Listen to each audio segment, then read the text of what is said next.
Welcome to Miss Shannon's Introduction to the Horn. We're going to talk about the most basics of how to take the instrument out of its case. So, on my horn case, I have a thinner side and a thicker side. The instrument is mostly laying in the thicker side of the case right now. It's kind of what it's resting in. That is the side you're going to want to have be on the bottom. So for me, I would take, this is the thicker side, closest to me, bring it straight down just like this. So before that though, we're gonna talk about latches. So my case has 1, 2, and I have a third latch over here. Don't forget about this one. This one's hard to see because it's on the side, but it is there. So I'm going to, my thicker side, face down, just like that. Make sure it's nice and it rocks a little bit, but it's still fairly stable. It's not going anywhere. So I'm going to start by unlatching all 3 of my latches, nicely open up. So now we see the horn. So currently my mouthpiece lives up here. It's kind of just in here all by itself. We're not going to worry about that just yet. I'll talk about that in a second. We're just going to talk about how to take the instrument out of the case. So on the horn, there's lots of tubes and lots of just little things that you can you could grab here, don't grab here. That is not a good idea. You're going to end up probably breaking something or hurting your horn a little bit. What we are looking for is something that's a little bit more stable. So you're going to want to look for the bigger pieces that aren't going to move. So I don't want to grab here because this will pop out. I don't want to grab here because this is really, see how it's kind of moving? We don't want to do that, okay? So I would take both hands. I'm going to put my hand here next to these braces and grab on here. And I'm also going to grab up here where my mouthpiece goes in. And I'm going to nicely just pull it out of its case. And see, my case fell over. So we just gotta be nice and gentle with our horn.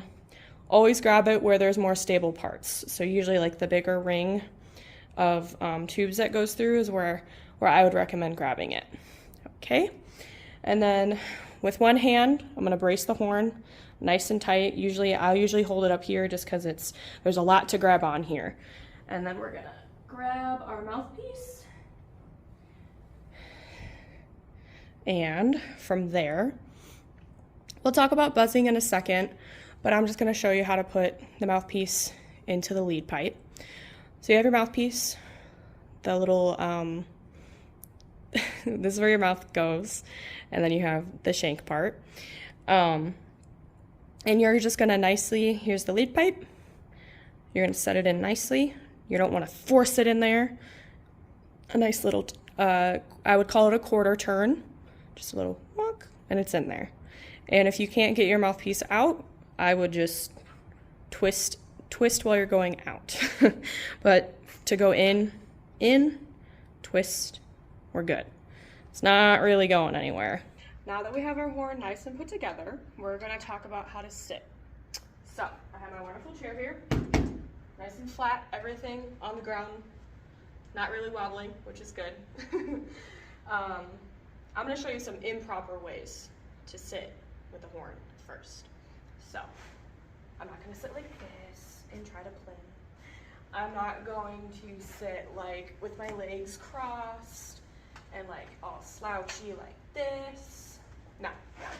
Okay, so what you're going to do, I'm going to do a little reset, holding onto my horn still. We're going to talk about hand positions in a second, but for now we're just going to talk about how to sit with it.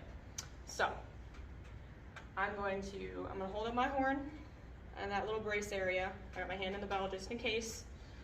And I'm gonna sit at the edge of my chair. So you're gonna think about sitting about halfway where the chair is. So right in half. I don't have my, you can, if you're tall enough, I am not. If you're tall enough, you can have your back not flat against the back of the chair, but you could sit like this as well. Personally, I like to sit forward on my chair so my feet are nice and flat, and I just feel more ready this way. And because I'm on the shorter side, I kind of have to sit. Like, chairs are always different heights, so you kind of got to be aware of that as well. So I'm going to sit up nice and straight. My back is nice and straight, and my feet flat on the ground. That is what we're looking for. So that is just how you sit with your horn. We're going to talk about how to hold it in just a second. We are going to talk about hand position now. So we have our left hand, we have our right hand. If you have to make the L's to figure out which one's your left and which one's your right, I would not blame you. I'm like that sometimes. So we're going to start with our left hand, and you're going to use all of your fingers with your left hand. So when it comes to parts of the horn, we have our pinky ring, we have valve 3, 2, and 1, and your thumb, which is going to live on your trigger. Your trigger, if you have a double horn, is in the back. You're going to, I guess I should flip this around. I'm going to try to do this really backwards so you can see. Your thumb is just going to like live right on top of that. It's not pressing anything yet. You only use it when you need to use it. So we're not going to worry about that right now. We'll get to that into a future lesson. So thumb's going to go on there. Let's flip it back around now. Your thumb, you can see it. My thumb is just right on top of the trigger, not pushing anything down. Kind of hug my horn so you guys can get a little closer. So I got my thumb, and then your pointer finger is going to go on your first valve. Your middle finger is going to go on your second valve. Your ring finger is going to go on your third valve. And then my pinkies are a little weird, but they kind of fit in this little pinky ring area. Some of you will have like this. Some of them are like more flat, but mine is a little bit curved. So my pinky is going to go in there. So we'll go over that again. So my thumb is going to go on my trigger. My pointer finger is going to go on my first valve. My middle finger is going to go on my second valve. And then we have my ring finger going on the third valve. And then my pinky fits right in there. So there is our left hand positions. Now we're going to talk about our right hand. So for right now, I'm not going to correctly put my left hand on yet. I'll show you what that all looks like together at the end. But for right now, we're going to talk about our right hand. So when it comes to your right hand, your hand, you're gonna bring all your fingers together, even your thumb flat, just like that. See how they're all together? I don't have any gappage really, except for my fingers kind of gap away. So you're gonna make a flat hand like this, and then if you've ever gone to like a parade or like, I guess this is probably dating me, but the Princess Diaries movie. She does the princess wave. So it's going to be a little bit of a cup, and it's a princess wave. That's what we're going to call it. So we're in a princess wave. Got our fingers together. Our hand is a little cupped, as you can see. It's not flat, flat, flat. And then our hand's going to be going in this bell. Okay, so what we're going to talk about first is where your hand is going to go in here. So on my horn, I have this little bracket thing. My thumb is going to line up with that bracket. So, bell, princess wave, and I'm looking here.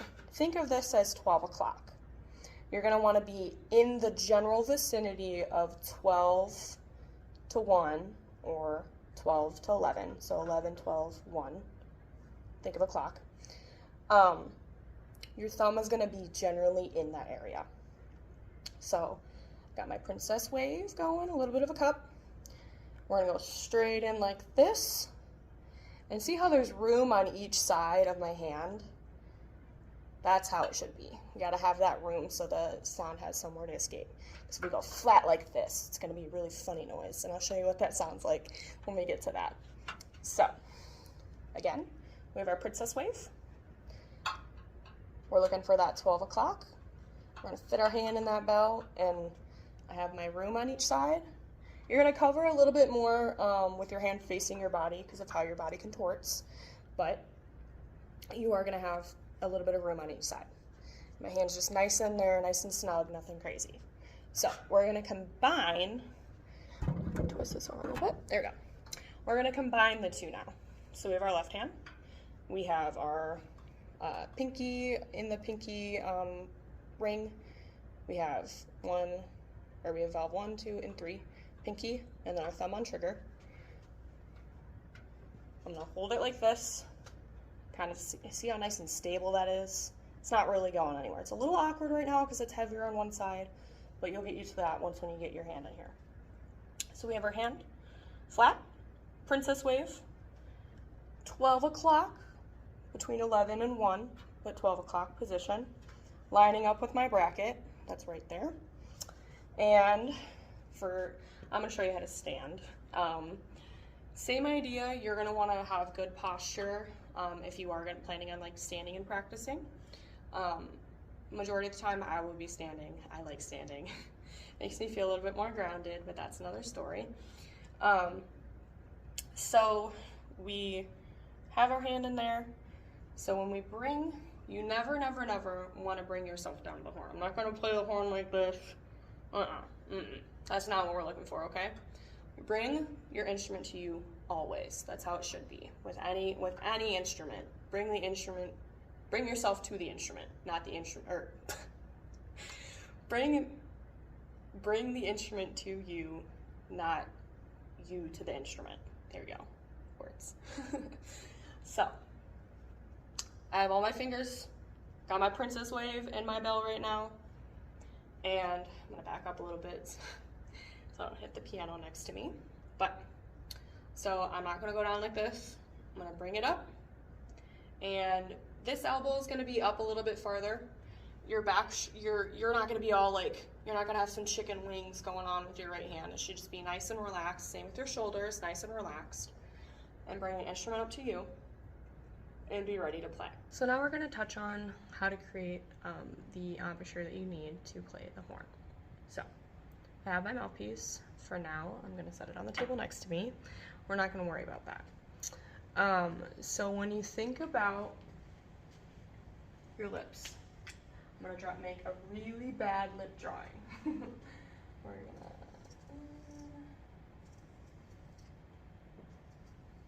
okay. Oops. So here are your lips. It's a little big. Here are your lips. There we go. A little bit more accurate. So, when it comes to horn embouchure, we're gonna want about a 90-10 split. So majority of the mouthpiece is gonna be on the top of your top lip and on your top lip. The other 10% will be your bottom lip. I'm gonna show you what that looks like.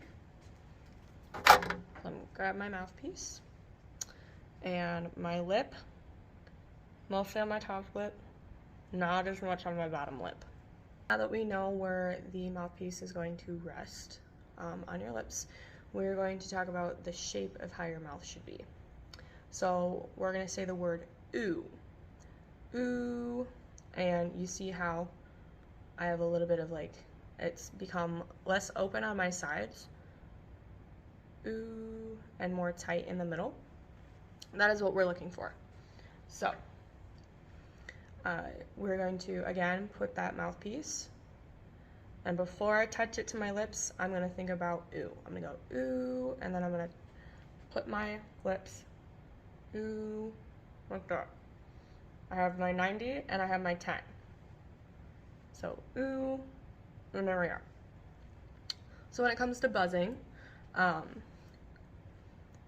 think of like you're trying to like blow a raspberry, like, or like a horse. Go.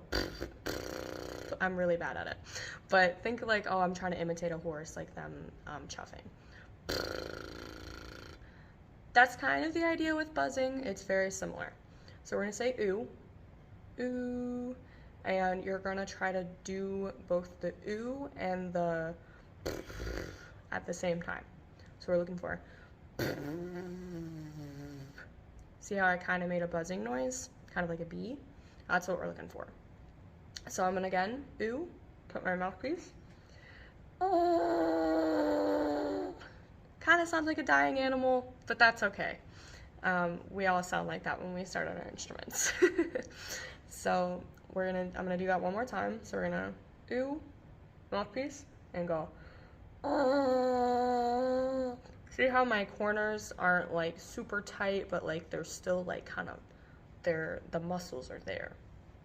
You don't want to go like that. That's not a good sound. It's not going to be a good sound on your horn. So, let me grab my horn real quick.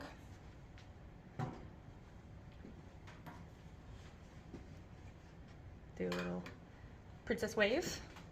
Hold my horn. Mouthpiece. In. Quarter turn. Princess wave. Back in my bow. All of that jazz. Okay? And we're not really looking for any kind of specific pitch right away. We're just trying to make a sound on the instrument. So I'm going to do ooh, bring the mouthpiece to my mouth, ooh, and is what we're looking for. So now that we have established how to correctly make our embouchure, how to put our instrument together, how to hold our instrument, we're now going to move on to the first 5 notes that you can play. So, before we get to that, we're going to talk about how to read your fingering chart that I've given you. Okay. So, you're going to see these little, like, the valves. These correspond with your fingers. So we're going to ignore our thumb and we're going to ignore our pinky for right now. So we have our index, middle, and our ring finger. I'm doing this backwards. The first one matches up with your pointer finger. The middle one is your middle finger, and the third one is your ring finger. So when we're reading our fingering chart, the filled in bubbles will be the finger that you would put down. So you have C, D, E, F, and G. So I redrew these with my wonderful drawings, and our C, which is our first note we're going to be learning, our C, you do not put any fingers down. That's what we're going to call is open. No fingers. You just kind of rest your fingers on top of the valves, but don't press them down. And then our D, that would be with our pointer finger. We're going to push down the first valve. And the rest of them, similar to how you do when you hold open, you're not going to press anything down. You're just going to do one. So then we get to E, and that's also open. And then similar to D and F, we have our first finger is pressed down. And then we're back to G, and that's none. So you have open, one, open, one, open. We're going to start with C today. Before we get on to playing the horn, we are going to talk about how to take a nice big breath. Put my horn down. Okay. So, we're going to take a nice big breath. We're looking for our diaphragms to expand, not just our chest, our diaphragm as well. So we're going to take a nice big, like, breath. Just see how all of this kind of moves? That's what we're looking for. So before we play the horn, we're going to take a nice big breath through our mouth, not through our nose. That's not going to get us that nice big deep breath that we're looking for. So we also want warm sound. So to create a warm sound, act like you're going to fog up a piece of glass. So we're going to take our hand. This is our piece of glass that we're trying to fog and make all foggy. So we can write our names in it or something fun like that, or draw. We're trying to fog up a window. So we're going to go, kind of hear that. That's the kind of air that we're looking for. Nice warm air from the kind of like the back of our throat. You're going to kind of feel it in the back of your throat. So I'm going to princess wave and put my hands where they need to. Think about my ooh shape. Think about also taking a nice deep big breath. If you have to talk yourself through it, that's okay. Sometimes Miss Shannon forgets too. So we're going to get on to how to play our first note next. So now that we have talked about how to take the instrument out, how to set up the instrument, how to place our left and our right hand, and then how to create an embouchure and how to buzz, we are going to talk about our first 5 notes that we can learn. Okay, so we have C, D, E, F, and G. And as I'm pretty sure I stated before, we have open, 1, open, 1, open. So, we're going to do all of the things that we just learned combined with the embouchure, with your hand placements, everything. And we're going to talk about our first note that we can learn, which is C, right here, which is open. We don't have any fingers down. I'm not pushing anything down. It's just all open. And that first note, thinking about everything that we just learned, is going to sound like this.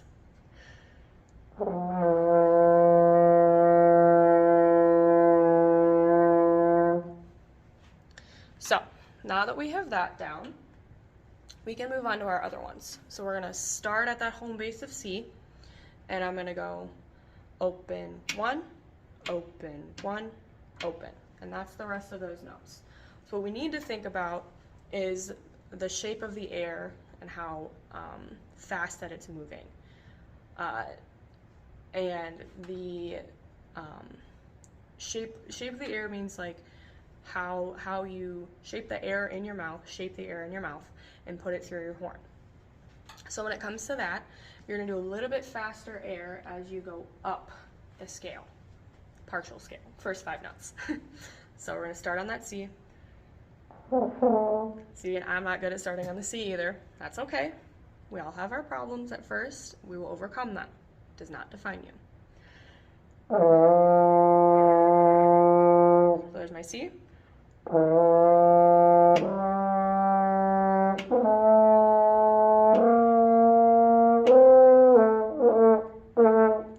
I cannot hit the high notes. That's okay. Just got to move a little bit more air. I got to take that deeper breath. Okay, so again, we're going to start on C.